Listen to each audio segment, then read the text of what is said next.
qui sont donc des victimes prises en charge au moment où nous parlons. C'est un phénomène que nous constatons au Sénégal depuis plusieurs décennies et je l'ai indiqué lors de ma précédente déclaration sur le sujet.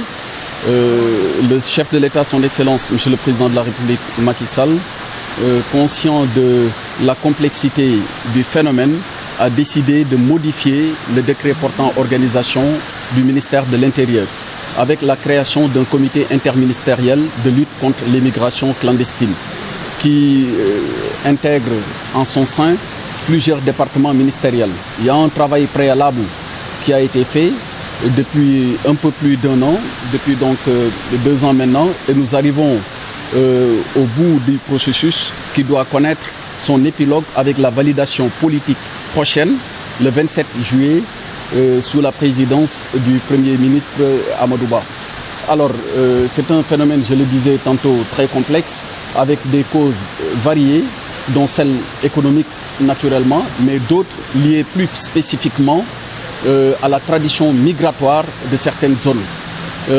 C'est douloureux, très douloureux de constater autant de décès pour notre pays, mais il est certain qu'avec la mise en service prochaine du plan opérationnel 2023-2033, nous nous attendons à des résultats probants quant à la prise en charge donc, de l'immigration irrégulière telle que nous la connaissons un peu partout en Afrique subsaharienne, et le Sénégal ne fait pas donc exception à cette généralité que nous notons. Quelle est la provenance de ce pilote ici et dans quelles circonstances il a atterri au plan de Ouattara? Oui, vous savez, quand il y a un phénomène de cette nature ou un incident de cette nature plus exactement, il y a toujours les premiers renseignements que nous recueillons. Mais il faut rester prudent. Il faut rester prudent pour ne pas trop s'avancer en spéculation et faire des déclarations qui seraient plus tard contredites par les résultats de l'enquête. Au moment où nous parlons, les premières informations font état de la provenance de la pirogue à partir de Thiaroye en ayant fait escale à Yarax, mais tout cela est encore provisoire.